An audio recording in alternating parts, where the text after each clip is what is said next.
आप देख रहे हैं अमेज नाउ।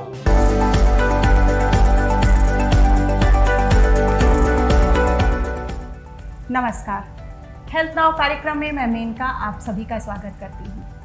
दोस्तों, जैसा कि हम सभी जानते हैं, अगस्त माह का ये सप्ताह फर्स्ट वीक हम स्तनपान सप्ताह के रूप में मनाते हैं। बड़ी अनमोल होती है माता की ममता। जब माथे पर काला टीका लगाती है तो हमें नज़र से बचाती है, और जब आंचल में छुपाकर हमें स्तनपान कराती है तो हमारे शारीरिक और मानसिक रूप से हमें स्वस्थ करती है। इस स्तनपान सप्ताह को मनाने का उद्देश्य यही है कि हम लोगों को जागरूक कर सकें और स्तनपान के फायदे को हम अपने लोगों को बता सकें। इसी संबंध में बातचीत करने के लिए आज हमारे बीच उपस्थित हैं गोरखनाथ स्थित लॉन्ग लाइफ हॉस्पिटल से डॉक्टर फिजा खानम। स्वागत है डॉक्टर साहब आपका हमारे स्टूडियो में। Thank you Menka ji, studio में बुलाने के लिए, और नमस्कार हमारे सभी दर्शकों को। डॉक्टर साहब, जैसा कि हम सभी जानते हैं कि ये अगस्त का जो पहला सप्ताह होता है, इसको हम लोग स्तनपान सप्ताह के रूप में मनाते हैं। इसको मनाने का उद्देश्य यही है कि सब लोगों को जागरूक किया जा सके। पहला सवाल मेरा आपसे यही है कि किसी बच्चे का जब जन्म होता है तो उसको कितनी देर बाद फीडिंग स्टार्ट करा देनी चाहिए? नॉर्मल डिलीवरी के बाद 1.5 से 2 घंटे में माँ रिलैक्स अगर है तो आप फीडिंग स्टार्ट करवा सकते हैं जी। और हाइजीन का प्रॉपर ध्यान रखना चाहिए। हाइजीन मीन्स साफ सफाई। जैसे फीड कराने के समय दोनों डिलीवरीज में, नॉर्मल में भी और सिजेरियन में भी, फीडिंग स्टार्ट कराने से पहले ब्रेस्ट को स्टरलाइज करना, गुनगुने पानी से साफ करना, और उसके बाद फिर फीडिंग स्टार्ट कराना। ठीक। और ये जो है हर डिलीवरी में, दोनों प्रोसेस में 2-2 घंटे पे नॉर्मली बच्चे को फीड कराना चाहिए। ठीक। और अगर बच्चे को कोई प्रॉब्लम है पीडियाट्रिशियन के सजेशन लेने के बाद, तो जब तक वो नॉर्मल ना हो जाए नहीं कराते हैं। फीडिंग कराते समय किन किन बातों का ध्यान रखना चाहिए? फीडिंग कराते समय देखिए कुछ प्रिकॉशंस हैं, जैसे कि बच्चे को कभी लेट के फीड नहीं कराना चाहिए जी। तो ऐसा तो नॉर्मल डिलीवरी में एकदम पॉसिबल है। सिजेरियन में 1-2 दिन 3 दिन तक मदर जो है कंफर्टेबल नहीं फील करती है, तो उसको सपोर्ट दे करके फीड कराइए। और बच्चे का सर हमेशा ऊंचा होना चाहिए, मतलब हेड को एलिवेट करके इस तरीके से फीड कराएं। आपका पोजीशन जैसे यूं होना चाहिए कि हाँ, ये पोजीशन ये रहे कि सर थोड़ा सा ऊपर रहे। माँ को अपनी डाइट पे भी ध्यान देना चाहिए, जैसे डाइट में दाल वगैरह है और सोयाबीन है, पनीर है, दूध है, ये सारी चीज़ें मतलब एडिशनल तौर पर लेनी चाहिए। जी जी। जिससे माँ को भी एनर्जी रहेगी और फीडिंग प्रोसेस में भी हेल्प मिलती है। मिल्क बढ़ेगा तो बच्चे का पेट भरेगा। जी। अच्छा, ये बताइए कि बच्चे को कैसे, मतलब माता को या परिवार वालों को किस तरह से पता चलता है कि बच्चे का पेट भर गया है? क्योंकि अंदाजा नहीं लग पाता ना कि कितनी देर उसे दूध पिलाना है और कितना पिलाना है, कितने घंटों के अंतराल में माता जो है वो उसे फीडिंग करा सकती है। इन बातों का अंदाजा किस तरह से लग सकता है? वैसे तो देखिए कुछ प्रैक्टिकल चीज़ें भी होती हैं, जैसे बच्चा रोया, समझ में आ जाता है कि उसको भूख लग गई है। और अगर कुछ बच्चे होते हैं नहीं रोते हैं या फिर नहीं इरिटेट करते हैं, तो आप उनको टाइम से एक अपना टाइम बना लीजिए कि हम 1.5 घंटे पे, 2 घंटे पे, 3 घंटे पे देंगे। तो 24 घंटे में मतलब फीडिंग कितनी बार करा लेनी चाहिए? वही मैंने बताया ना कि जैसे आप टाइमिंग उसको बनाइए। मान लीजिए कि आपने 12 बजे फीड कराया जी। उसके बाद आप 1.5-2 घंटे के बाद फिर से करा सकती हैं। अगर बच्चा उसके पहले रोता है तो फिर कराइए, इसलिए कि उसको भूख लगेगी तो वो रोएगा ही। यूरिन भी आप चेक कीजिए, बच्चा रो के ही बता सकता है। यूरिन पास किया उसने तो मतलब नॉर्मल प्रोसेस चल रहा है, आप फीड कराएंगे, उसका पेट भरेगा, ओवर हुआ, यूरिन पास कर दिया या नॉर्मल अपने टाइम से कर दिया।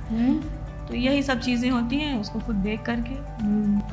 और जैसे अगर मान लीजिए किसी माँ को दूध नहीं हो रहा है या ऐसी कुछ दवा उसकी चल रही है कि वो फीडिंग नहीं करा सकती है, या ऐसी कोई प्रॉब्लम उसको है, तो फिर उस स्थिति में हम क्या कर सकते हैं? तो आप बच्चे को टॉप फीड दे सकते हैं। बहुत सारे आजकल आते हैं मार्केट में प्रोडक्ट्स हैं, नैन प्रो के भी हैं और भी कई सारे हैं, वो सब दीजिए। और फिर काऊ मिल्क जो होता है उसको अच्छे से बॉयल करके, मलाई वाला पोर्शन हटा करके, जो चिकनाई होती है, पानी मिला करके भी आप दे सकते हैं। माता का दूध बच्चे के लिए क्या क्या फायदा कर सकता है? ये तो बहुत ही इम्पोर्टेंट क्वेश्चन है आपका। मदर्स मिल्क जो होता है बच्चे के लिए हर तरीके से फायदेमंद है। बच्चे की डेवलपमेंट में, हेल्थ में, ये सारी चीज़ों में फ़ायदेमंद है। इसलिए बच्चे को फीड कराना बहुत ज़रूरी है हर माँ के लिए। जैसे आजकल एक सिस्टम सा बन गया है कि हम अपने बच्चे को फीड नहीं कराएंगे। कुछ मदर ऐसा सोचती हैं हम आगे कोई चीज़ नहीं कर पाएंगे, तो ऐसा कुछ नहीं है। आप बच्चे को फीड कराइए। सबसे पहले जब एक फीमेल जो है वो माँ बनती है तो उसके लिए उसका बच्चा सबसे इम्पोर्टेंट होना चाहिए। जी। बच्चा ठीक है तो फिर आप अपनी हेल्थ को, अपने फिगर को बाद में मेंटेन कर सकती हैं। तो कोशिश यही होनी चाहिए कि हम मदर्स फीड कराएं, टॉप फीड पे बच्चे को ना डालें।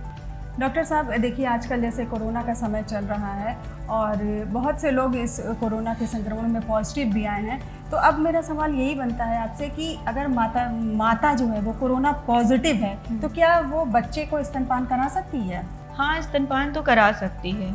कुछ प्रिकॉशंस जैसे सैनिटाइजेशन का पूरा ध्यान रखना होगा, मास्क यूज़ करना होगा, और अगर माँ को बहुत ज़्यादा प्रॉब्लम है तो मिल्क को स्क्वीज़ करके कोई और भी बच्चे को दे सकता है। और अगर ऐसी कंडीशन है कि एकदम मतलब किसी भी तरीके से मदर्स मिल्क नहीं पहुंच सकता तो कोई बात नहीं, फिर वही अल्टीमेटली टॉप फीड पे डालने का।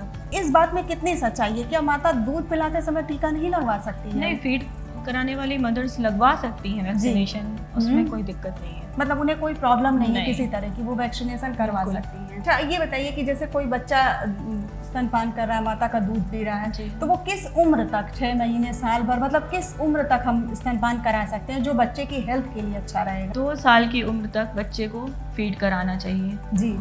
वो मिल्क जो होता है वो बच्चे की बॉडी के लिए बेनिफिशियल होता है, मतलब कि उससे फ़ायदा होता है बच्चे की बॉडी को। जी। 2 साल के बाद कुछ माएँ होती है ना, जैसे हमारी सास ने 5 साल तक मेरे पति को फीड कराया या जो भी होता है, इस तरीके का प्रोसेस फॉलो करती हैं कि हम भी 3 साल 4 साल कराएंगे, तो ये गलत है। इसलिए गलत है क्योंकि वो मिल्क तो आएगा और बच्चा फीड करेगा, लेकिन उस मिल्क से बच्चे को पॉजिटिव कोई रिजल्ट नहीं मिलना है। जी। बस वो पी रहा है, ये वाली बात है। और माँ का जो बॉडी होता है ना वो वीक होता जाएगा धीरे धीरे और ज़्यादा, और बोन्स भी वीक होती जाएंगी।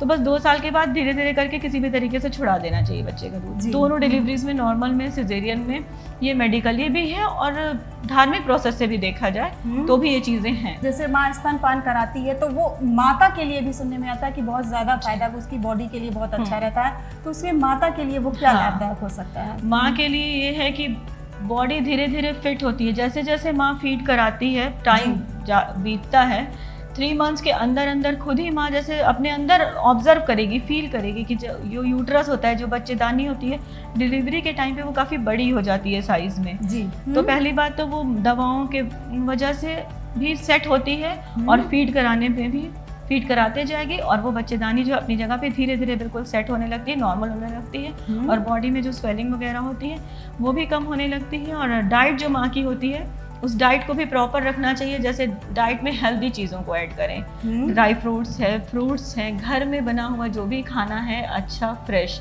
वो खाएं। बाहर की कोई फालतू चीज़ जैसे चाट पकौड़े, ये रेस्टोरेंट वगैरह का खाना, घर में बना हुआ खाना खाएं और सारी चीज़ों को फॉलो करें, दूध वगैरह पिएं। तो ये सब चीज़ें हैं, फीड ज़रूर कराना चाहिए। और आजकल देखिए, आजकल की जो नई माँ है या नई लड़कियां जो हैं वो अपने आप को आधुनिक दिखाने के लिए या पाश्चात्य सभ्यता की होड़ में कई तरह के एडिक्शन का इस्तेमाल करती है, तो क्या स्तनपान कराने वाली महिलाओं के लिए ये सब अलाउ है? किसी भी तरह का एडिक्शन, मतलब किसी भी तरीके का नशा माँ के लिए तो नुकसानदेह है ही है, बच्चे के लिए भी नुकसानदेह है जी। उसकी डेवलपमेंट पे बिल्कुल असर पड़ेगा उससे। और माँ को कोशिश ये नहीं है, बिल्कुल छोड़ देना चाहिए। अगर वो कंसीव करना चाहती है, वो एक हेल्दी बच्चे की माँ बनना चाहती है, तो बिल्कुल ये चीज़ें छोड़ने के बाद कंसीव करना चाहिए जी। और वैसे भी सोशली अगर देखा जाए तो ये बिल्कुल गलत है। मेल हो फीमेल हो, किसी को भी इस तरह की चीज़ों का इस्तेमाल नहीं करना चाहिए। डॉक्टर साहब, चलते चलते एक सवाल रह गया, वो मैं आपसे करना चाहूँगी कि हम कब तक सिर्फ माँ के दूध पर बच्चों को रखें और ऊपरी चीज़ें कब हम देना शुरू करें, जैसे दाल का पानी या जो भी हल्की चीज़ें देते हैं, वो कितने महीने बाद हम स्टार्ट करें? 6 मंथ्स के बाद आप स्टार्ट करें, यानी 6 मंथ तक हम सिर्फ माँ का दूध ही बच्चों को दें। उसमें आप दाल का पानी है, बनाना वगैरह भी मैश करके दिया जा सकता है, और दाल के पानी के अलावा मूंग का दाल भी आप बहुत पतले फॉर्म में बना के दे सकती हैं, और शहद है। उसके बाद धीरे धीरे खुद ही बच्चा सेट होने लगेगा। सिर्फ नमक डाल करके दाल चावल दे सकती हैं, दूध के साथ बनाना फिर मिक्स करके दीजिए, और एप्पल शेक दीजिए, बहुत सारी चीजें इस तरह। मतलब जैसे जैसे बच्चा बड़ा होता है तो आप माँ के दूध के अलावा ये चीज़ें आप ऐड कर सकते हैं। तो डॉक्टर साहब, आप हमारे स्टूडियो में आई और स्तनपान के संबंध में हमारे दर्शकों को और हमें इतनी अच्छी अच्छी बातें बताई, इसके लिए आपको बहुत बहुत धन्यवाद। Thank you. तो दोस्तों, ये थी डॉक्टर फिजा खानम, जिनसे हमने जाना कि माँ का दूध बच्चे के लिए अमृत के समान है और साथ ही जब बच्चा जन्म लेता है उस समय जो पीला गाढ़ा दूध होता है वो उससे बच्चे में रोग प्रतिरोधक क्षमता की वृद्धि होती है। इतनी अच्छी बातें इनसे हमको जानने को मिली। हेल्थ नाउ के अगले एपिसोड में आपसे फिर मुलाकात होगी, तब तक के लिए नमस्कार।